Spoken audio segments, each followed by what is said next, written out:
Pierre Laurent, il y a un instant, vous racontez cette pente autoritaire en Europe. Il s'est passé un événement d'une portée absolument inouïe.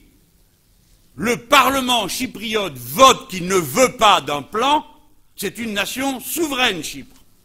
Pas un député vote le plan, pas un, s'il y en avait un, zéro. Et au moment où le Parlement vote, le banquier central dit « si c'est ça, plus d'argent ». Vous avez compris? C'est un coup d'État financier. Ça ne s'est pas vu depuis les invasions de la Deuxième Guerre mondiale. C'est un coup d'État d'une violence incroyable. Et ensuite, le président de l'Eurogroupe a pu dire « ah, mais c'est un cas d'école », avant que les autres lui disent « mais t'es fou de raconter une histoire pareille ». Ça va les rendre furieux. Et surtout, si c'est un cas d'école, vous avez tous commencé à vous dire « ah, mais ça se termine comment? Que je ne peux plus reprendre mon argent, je vais le chercher ». C'est-à-dire que c'est un faiseur de panique. Tous ces événements viennent d'avoir lieu. Notre pays aurait pu s'écrouler dans l'affaire. Pourquoi? Parce qu'il y a des banques françaises qui sont prises là-bas. Par conséquent, je reviens à ce que j'étais en train de vous dire. Toutes nos sociétés sont fragilisées par le fait que les coups peuvent venir de l'extérieur ou de l'intérieur et que ce sont des coups au but à chaque fois. C'est-à-dire des coups qui touchent à la structure même de l'organisation de la société. L'affaire Cahuzac, elle vient à l'intérieur de toute cette séquence. Et elle déstabilise, qu'ils le veuillent ou non, les institutions du pays. Comment est-il possible qu'un tel pourri, un tel menteur, ait été à cette place-là aussi longtemps et qu'une fois montré du doigt par un organe de presse? Comment se fait-il que tous les autres aient tenu pour suspect Mediapart? Comment se fait-il que maintenant on voit autant de gens dire « je ne savais rien ». Eh bien, je vous dis tranquillement, en appliquant un proverbe berbère, la première fois, tu as une excuse. La deuxième fois, c'est de ta faute. La première fois, on avait une excuse. Il nous disait les yeux dans les yeux, qu'il n'y ait tout en bloc et en détail. Alors, la deuxième fois, quand on me dit « je ne savais rien », je ne les crois pas. J'ai décidé de changer d'attitude. La fois d'avant, j'étais prêt à le croire, par compassion humaine, et je lui ai dit, vous vous souvenez?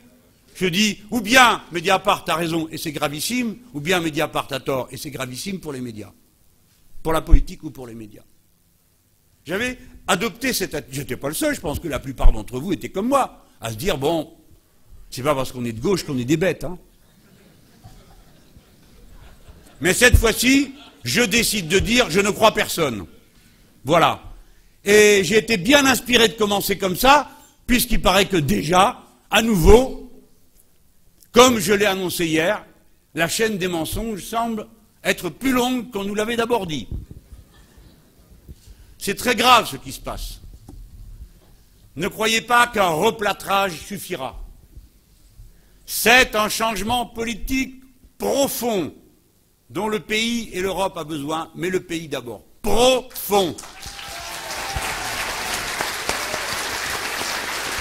Le pays doit être révolutionné par l'intervention des citoyens massivement dans la vie politique, partout, dans les administrations, dans les entreprises, partout.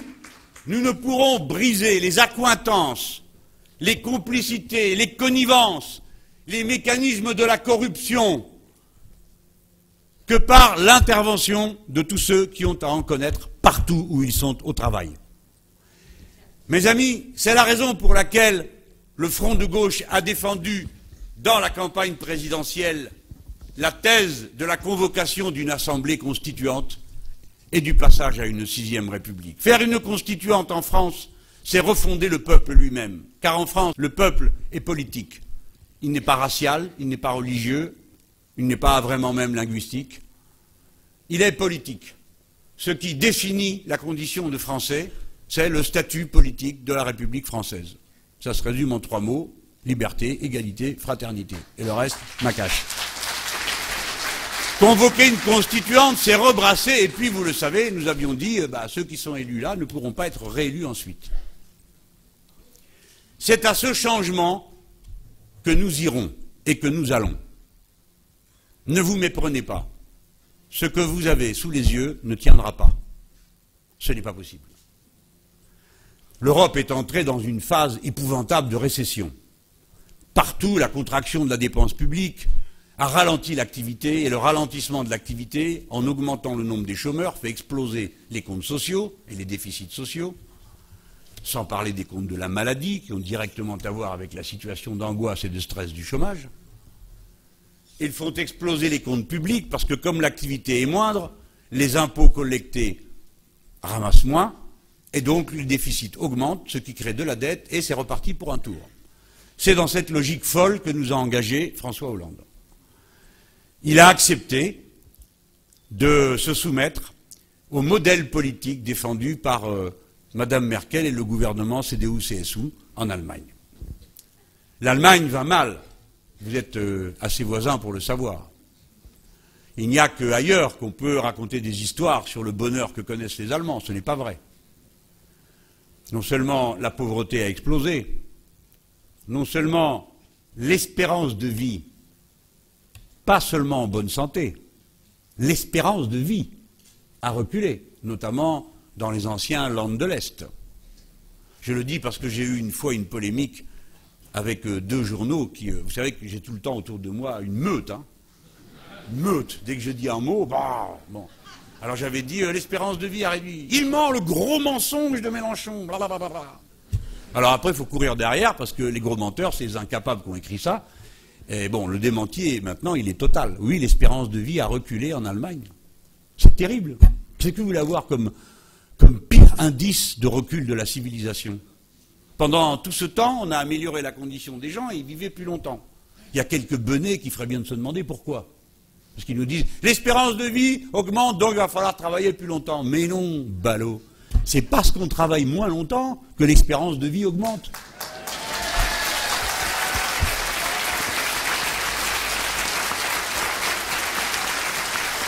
C'est ça qu'il faut leur dire. Donc, l'affaire Cahuzac, elle arrive dans ce moment. C'est pourquoi je vous dis avec beaucoup de sérieux, soyez vigilants, regardez, démêlez ce qui vous est dit. En ce moment, la mode, parmi les bavards, c'est de dire la classe politique a un problème. On m'a encore fait ça tout à l'heure. Mais quelle classe politique? Je ne fais pas partie de la classe politique, je suis un militant politique. Je n'ai rien à voir avec M. Cahuzac, je n'ai pas de compte à l'étranger, ça va. Je ne suis pas dans la classe politique. Il y a une classe médiatique, oui, ça existe. Ça existe. C'est défini par des statuts, par des niveaux de rémunération, par des manières de fonctionner, par des mercatos tous les ans pour passer d'un journal à l'autre. Oui, ça existe. Mais de classe politique, il n'y en a pas. Il peut y avoir une caste. Oui, je la vois. Mais ce n'est pas la classe politique. Je suis un militant politique, il y a ici sans doute des dizaines de militants politiques dans cette salle, ils n'ont nullement le sentiment d'appartenir à une classe commune avec des voyous, des bandits, des pourris, des menteurs. Non, c'est pas notre monde. Suivez bien, écoutez les mots, parce que tout ça sent mauvais. Quand la réplique du système médiatique, qui est pris la main dans le sac, parce que pendant plusieurs mois, ils n'ont rien fait. S'il n'y avait pas eu Mediapart, il ne se passait rien, vous le savez aussi bien que moi. Et c'est très intéressant de voir que c'est un nouveau média. Je ne vous parle pas de notre journal L'Humanité, il fait son boulot.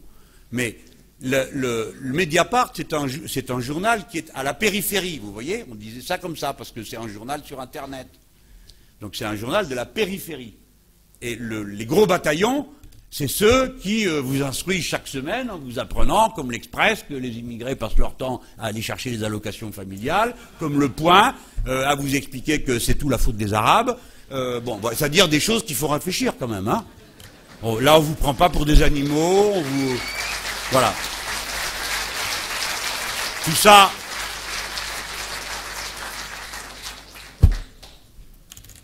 ces pauvres socialistes. Je suis sûr qu'il y en a dans la salle, je suis malheureux pour vous, parce que moi j'y étais. Hein.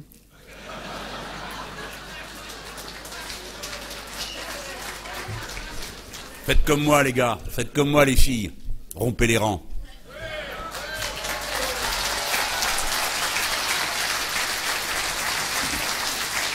Nous avons besoin de toutes les énergies, nous avons besoin de toutes les intelligences, nous avons besoin de discipline d'action pour relever les immenses défis qui arrivent devant nous. La grande roue de l'histoire s'est mise en mouvement. Vous allez être appelés individuellement à prendre des décisions personnelles sur votre façon de vous impliquer dans la crise qui arrive, quel que soit votre âge. Voilà ce qui arrive. C'est pourquoi je le dis avec autant de force à mes camarades socialistes. Arrêtez de vous laisser enfermer à ces jeux mortels, ces discussions qui n'ont pas de sens. Regardez où vous en êtes. Chaque jour, une infamie de plus qu'il faut avaler, des fois la petite cuillère et maintenant à la louche. Vous allez avoir des députés qui vont voter l'accord Made in MEDEF. C'est le contraire de ce que la classe ouvrière, les salariés, les syndicalistes ont défendu pendant des générations. Regardez la cruauté de ces accords. Et alors, vous saurez que vous vous retrouvez du côté des maîtres, vous vous retrouvez du côté de ceux qui ont le fouet, alors qu'on vous a élus pour être de l'autre bord.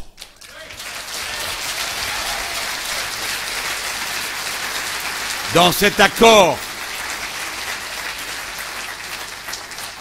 C'est un jour noir pour les socialistes? Un jour de colère. Alors, je venais pour parler de l'accord national interprofessionnel et de la défense du droit du travail. On va pas parler de ça. On n'aura pas le temps. On va pas parler de ça, mais on va parler d'un homme qui, les yeux dans les yeux, me disait il faut baisser le coût du travail.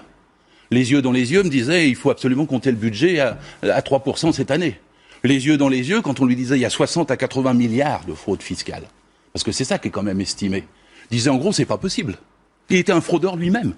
On avait un ministre du budget qui s'est censé chasser la fraude fiscale et qui ne le faisait pas. Et maintenant, on va chercher quelques milliards dans les allocations familiales. On va chercher quelques milliards dans le cadre des petites retraites. Mais de qui se moque-t-on? Je suis socialiste, mais je ne peux pas tolérer ça. Je ne peux pas supporter une fois qu'un ministre du budget de mon gouvernement, que j'ai soutenu, me mente là-dessus. Moi, je vous dis, moi, je peux le faire, le budget. Je peux vous dire comment j'embauche 2000 inspecteurs des impôts. Je peux vous dire qu'ils gagneront 100 fois leur salaire. Et je peux vous dire qu'il y aura de l'honnêteté. Mais qu'il y en a assez de ce genre de complicité. Qu'il y en a assez de ce genre de situation où on se trouve spolié. C'est la misère dans le pays. Il y a 5 millions de chômeurs. Il y a 10 millions de personnes qui sont pauvres, qui ont moins de 900 € par mois, dont on ne parle pas. Et on est en train de mégoter pour un petit budget pour atteindre 0,5% de déficit. Et on a un chef du budget qui fraude lui-même, qui ment les yeux dans les yeux. Vous croyez que comme membre du bureau socialiste, j'y suis depuis 20 ans, je peux supporter ça? Vous croyez que les politiques, les militants, les syndicats peuvent supporter ça? Une fois, une seule fois. Moi, je me bats tous les jours. Je fais des réunions tous les jours simplement pour défendre le temps partiel des femmes. Pour défendre les jeunes qui ont des CDD. Pour défendre le fait que sur le plan du code du travail, il y a des attaques en ce moment, alors qu'on ne devrait pas être attaqué. La gauche devrait être en force aujourd'hui pour défendre les salariés. Elle devrait être victime de gens comme ça. Changer quand même ceux qui nous représentent. Écoutez la voix de ce qui se passe même dans le Parti socialiste. C'est un parti sain. Nous sommes le premier grand parti de la gauche. On peut pas être sali par des histoires comme ça, il y en a assez. Je le dis clairement puisque vous me donnez, alors que je venais pour un autre sujet et par hasard l'antenne sur ce sujet.